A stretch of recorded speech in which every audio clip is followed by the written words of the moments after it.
C'est quoi la chose qui sera la plus merveilleuse au ciel? C'est quoi la chose qu'on devrait espérer le plus en tant que chrétien alors qu'on pense au paradis, alors qu'on pense à l'éternité avec Dieu? On va voir ça dans cette vidéo. Il y a plein de belles promesses que la Bible nous fait. En tant que chrétien, on n'a pas à craindre la mort. On sait que on est certain de notre avenir pour toujours, pas grâce à nous, mais grâce à Jésus, grâce à ce que Jésus a fait. Dieu nous promet une éternité de bonheur et de joie dans sa présence. Quand on pense à la vie après la mort, on pense à quelque chose de glorieux, quelque chose de beau, quelque chose de merveilleux. Mais qu'est-ce qui rend cet avenir vraiment merveilleux? Quel est le cœur de toutes ces promesses? Quel est le centre de tout ce qui nous attend de bon? Eh bien, on peut se tromper sur la manière dont on répond à cette question. Il y a plein de belles choses que la Bible met en avant et que l'on met en avant en tant que chrétien et on a raison. Par exemple, on dit parfois qu'il faut éviter de penser à l'éternité, au paradis, comme à simplement planer dans les nuages et voilà, chanter en latin, on le dit parfois, ou jouer de la harpe, etc. C'est un peu l'image populaire qu'on se fait du paradis, de l'éternité. Mais honnêtement, c'est vraiment ennuyant. Personne n'a envie de faire ça. Et il ne faudrait pas penser à l'éternité en ces termes. C'est faux de penser que l'éternité sera exactement comme ça. Plutôt, on sait que l'éternité à venir, le paradis, la gloire pour toujours qui nous attend, ce sera quelque chose de physique, ce sera une nouvelle création. Ce sera un monde qui sera corporel. On sait que quand Jésus est ressuscité, il est ressuscité avec un corps physique. On sait aussi, comme la Bible nous le montre, que quand nous on va ressusciter, on ressuscitera avec un corps physique. On voit par exemple ça dans 1 Corinthiens 15. Donc quand on pense à l'éternité, on a raison de dire non, il ne faut pas penser qu'on va juste planer dans les nuages et faire des choses qui ne sont pas intéressantes, mais on va vivre dans une création physique comme on connaît aujourd'hui, mais sans le péché et sans toutes les conséquences du péché. On a raison de dire ça. Et pourtant, il faut aller plus loin que ça dans ce qu'on dit par rapport à la gloire à venir. Il y a d'autres promesses merveilleuses que la Bible met en avant, et il y a surtout une promesse centrale que la Bible met en avant. Il y a plein d'autres promesses merveilleuses. Par exemple, on sait que dans l'éternité, il n'y aura plus de souffrance.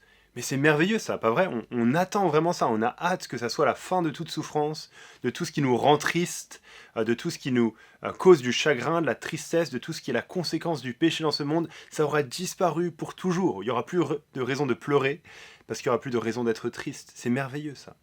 On sait aussi qu'il n'y aura plus de mort. On n'aura plus une vie qui se termine, qui aura une fin. Ce sera une existence pour toujours.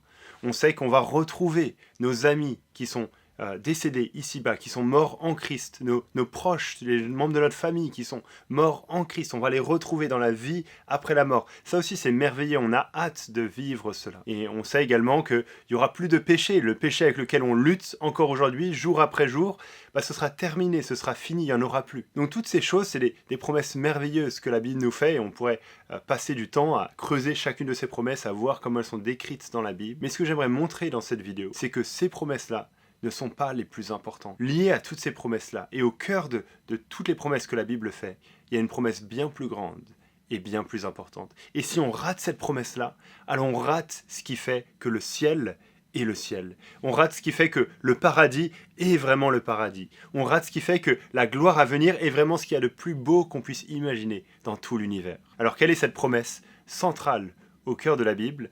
Je t'invite à regarder avec moi dans le livre de l'Apocalypse, le dernier livre de la Bible, ce qui nous est dit. Le livre de l'Apocalypse, c'est un livre qui décrit entre autres la fin des temps. Ce qui va se passer à la fin des temps et l'éternité qui arrive pour montrer que Jésus est victorieux. C'est Jésus qui est vainqueur et on va vivre une éternité de bonheur et de joie avec lui. Et pour décrire tout cela, le livre de l'Apocalypse utilise beaucoup d'images. D'images qui nous semblent peut-être bizarres à nous aujourd'hui, mais qui en fait à l'époque étaient très faciles à comprendre, beaucoup de liens avec l'Ancien Testament.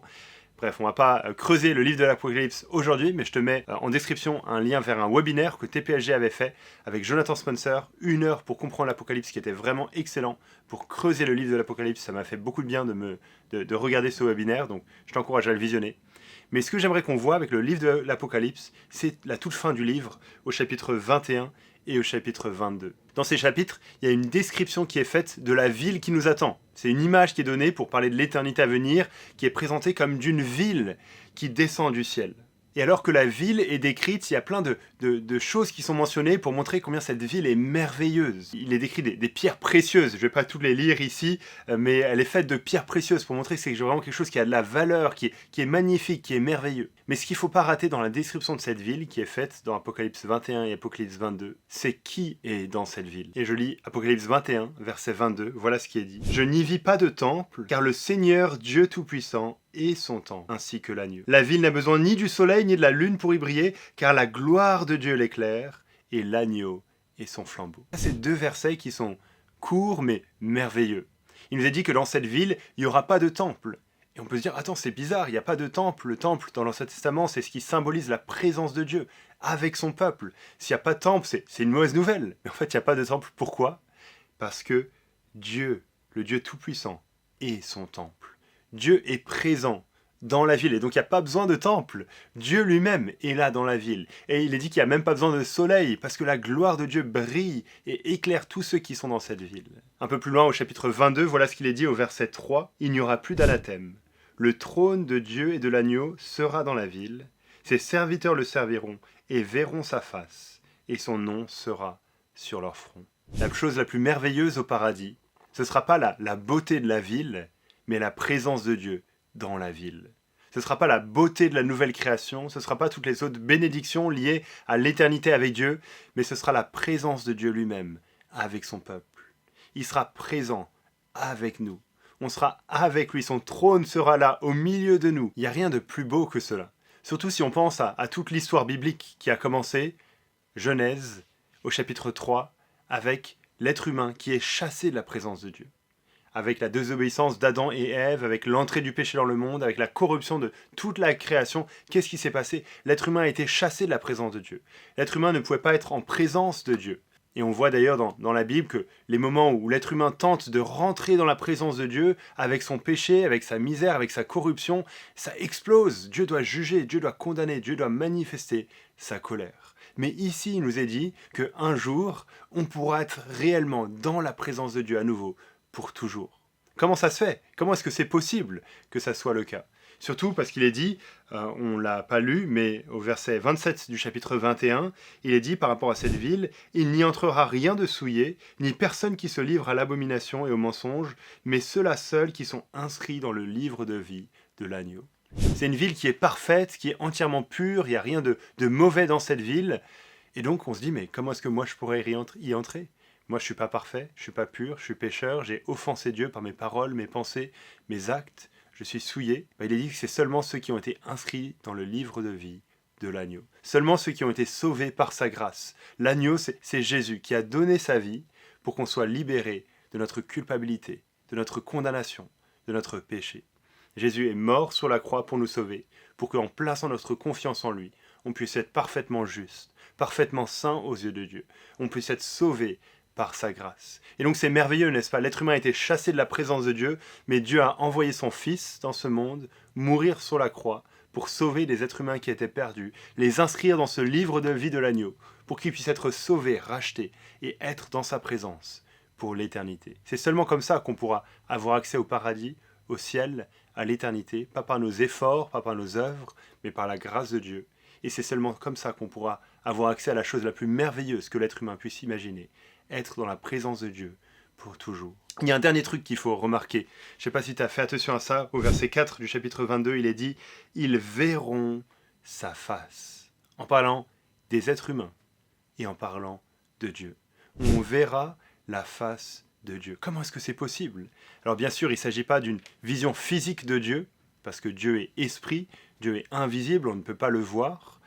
Il s'agira, c'est vrai, d'une vision physique de Dieu le Fils, Jésus-Christ lui-même qui est ressuscité corporellement et on pourra le voir face à face, ce sera merveilleux. Mais en ce qui concerne Dieu le Père, on ne peut pas le voir physiquement. Alors qu'est-ce que ça veut dire qu'on verra Dieu dans ce verset et dans plusieurs autres que la Bible mentionne? Alors je réponds à ça brièvement, je mets un article en description que j'ai écrit qui parle de la vision béatifique, c'est de cette doctrine dont il est question et qui explique ça avec plus de détails. Mais en gros, quand la Bible mentionne qu'on va voir Dieu, c'est une image, une métaphore qui est utilisée pour parler de cette communion qu'on aura avec Dieu, qui sera pleine et entière.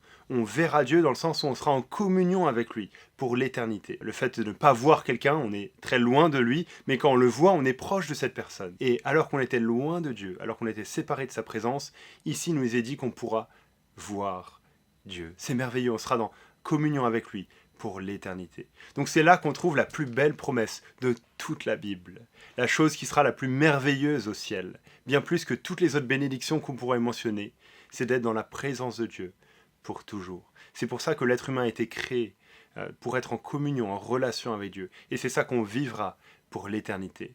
Et c'est ça qui donnera à notre âme une joie que personne ne peut imaginer, une joie que personne ne peut égaler, que rien dans ce monde ne peut enlever, une joie qui grandira et qui sera complète pour l'éternité. Si tu penses aujourd'hui au moment de joie que tu as en Jésus, quand tu es le plus conscient des vérités de l'Évangile, on a une joie au-delà de nous-mêmes, cette joie elle est rien comparée à la joie qui sera la nôtre alors qu'on sera en complète communion avec Dieu pour l'éternité. Alors j'espère que tu as hâte de vivre cette chose la plus importante au ciel. J'espère que ça t'encourage et que ça te motive à continuer à avancer, les pieds sur terre et les yeux fixés vers l'éternité, comme un auteur le disait. C'est le moment de vous parler de quelques livres à recommander. Vous avez peut-être vu que j'ai changé un peu la déco derrière. On m'a dit qu'il fallait mettre un peu de couleur parce que sinon c'était trop blanc et ça se mélangeait trop avec l'arrière-plan. Donc voilà, j'ai mis un peu de couleur, mais c'est aussi des bons livres à vous recommander. Par exemple, celui-ci, je viens de le recevoir, il vient de sortir, Juge pour toi de Timothy Keller. C'est un nouveau livre que BLF vient de publier. Si tu veux mieux comprendre le livre de Juge, peut-être tu dis mais c'est un peu bizarre, j'ai lu ça dans mon culte perso et j'ai rien compris. C'est un commentaire pratique de ce livre de Juge qui parcourt chapitre après chapitre ce livre de Juge pour montrer ce que la Bible enseigne et ce que ça change pour ta vie. Donc je t'encourage à le lire, Juge pour toi de Timothy Keller. Et un autre ouvrage pour t'aider à mieux comprendre la Bible, c'est la Bible elle-même. Voilà, mais la Bible elle-même en carnet, c'est BLF qui a publié ça aussi. Donc par exemple là j'ai Hébreux, le livre d'Hébreux, et tu peux ouvrir, sur un côté tu as le texte de la Bible de Hébreux, et sur l'autre côté tu peux prendre des notes. Et partout tu peux souligner, tu peux surligner, tu peux mettre des commentaires, etc. Donc voilà, la Bible en carnet de BLF sur tout le Nouveau Testament. Donc tu peux commander ces deux livres, et plein d'autres qui sont très bons sur BLF Store. C'est tout pour la vidéo du jour. Vous pouvez me suivre sur Instagram, sur mon blog TPSG où j'écris un article chaque semaine et bien sûr sur cette chaîne YouTube où on reprend les vidéos chaque mois. Donc abonnez-vous pour ne rien manquer.